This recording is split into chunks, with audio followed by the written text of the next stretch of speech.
Hi, I'm Liv, and I'm talking about books I will not be reading. So these books are books in series. I've not enjoyed the first book, and just books in general that I'm not feeling, and I'll give you reasons why. First of all, I have put down Powerful and Reckless by Lauren Roberts. So I did read Powerless? Yeah, Powerless. And it was a fantasy about our main two characters, Kai and how do you say her name again? Payden or Payden? I can't remember. But we have our main two characters, and I didn't really like this book. It was meant to be Hunger Games-esque and with a bit of fantasy in there and like magic powers. To me, it was just very much a rip-off of the Hunger Games, and I couldn't get past that. It was just too similar. And when I say similar, I mean literally like a knockoff. I didn't enjoy it. I just felt like it was too gimmicky and I just wasn't interested. I also felt like the big plot twist at the end just wasn't shocking to me, and I didn't care about it. So I definitely won't be reading Powerful.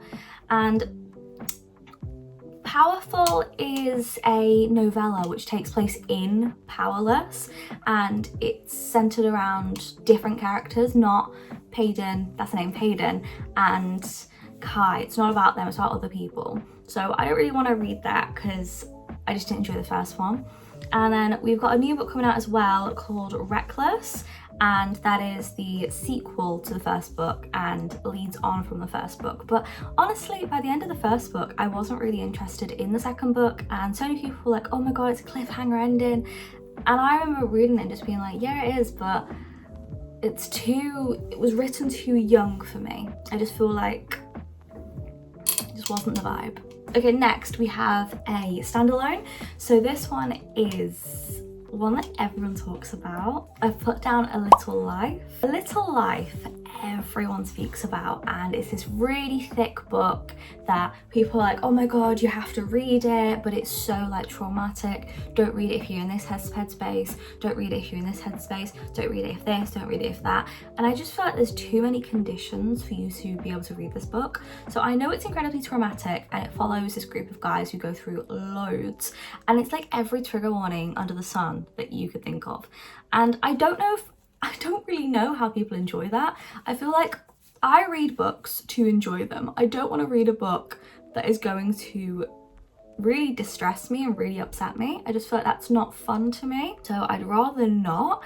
And it looks really long, like it's a really thick book, and the cover just doesn't interest me. For a book that's meant to like destroy you and it's that long, I feel like I'll be thinking about it for ages and weeks, months on end, and I'll be thinking about a horrible book and something that I would have wished that I didn't read, like I hadn't have read it.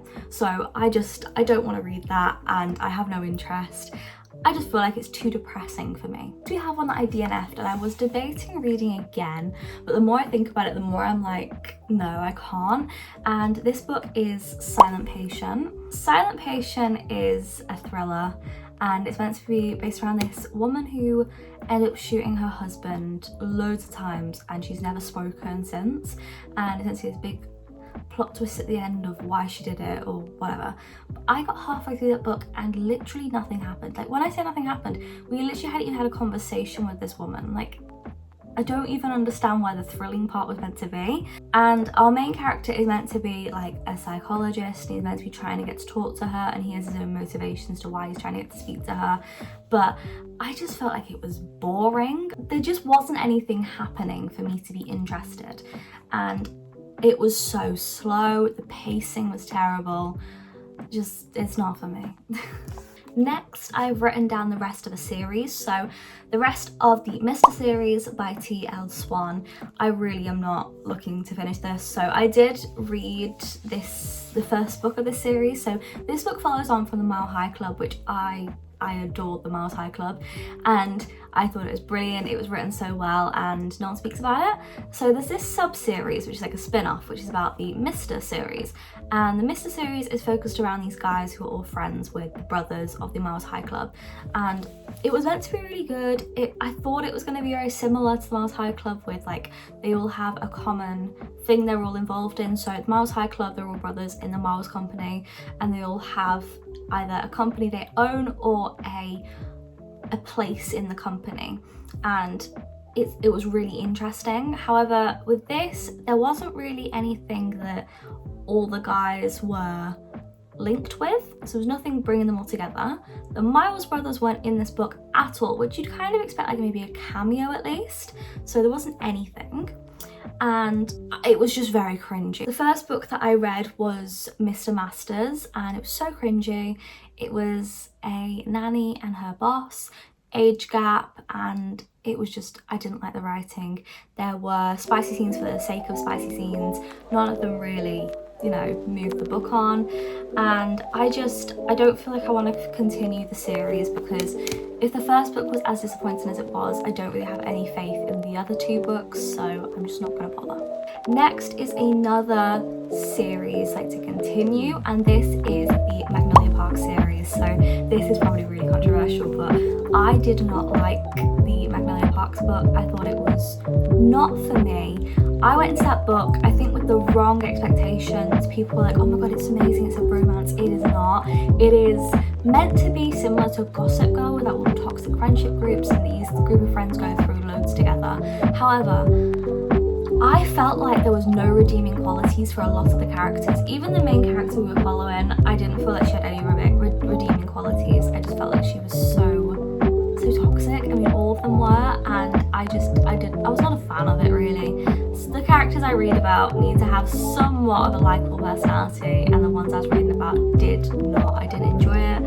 The covers don't interest me. I think they're too busy and too chaotic for me to even be drawn to them, and it's just a very negative series. I mean, if you're up for that, if you're wanting like drama-filled, like toxic friendships and stuff, go for it.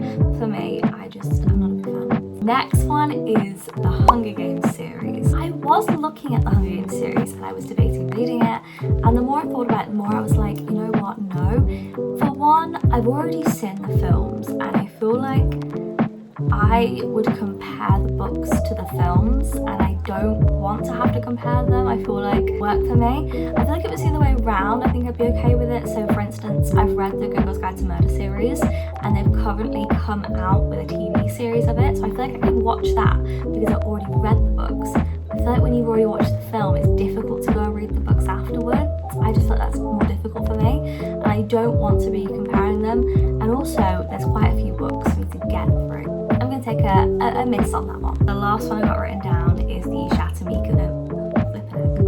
The last one I got written down is the Shatter Me novellas by Tahira Mafi.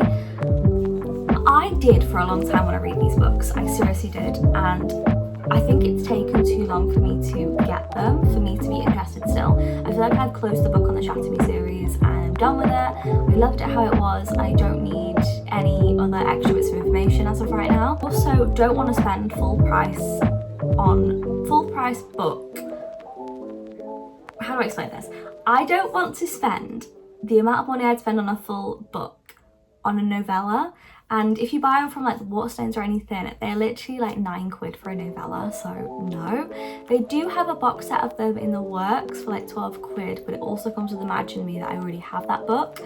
So I'm debating that one, but nothing really has me drawn to it. There's not really going to be much extra information that you find out. I mean, they're very short books. I don't know if I really want to spend the money to read them.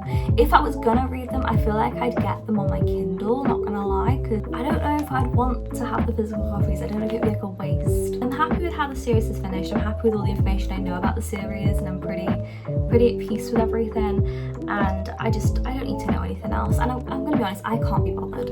I really can't be bothered with anything else to do with it now. Those are all the books that I'm really not looking to read and I'm not interested in.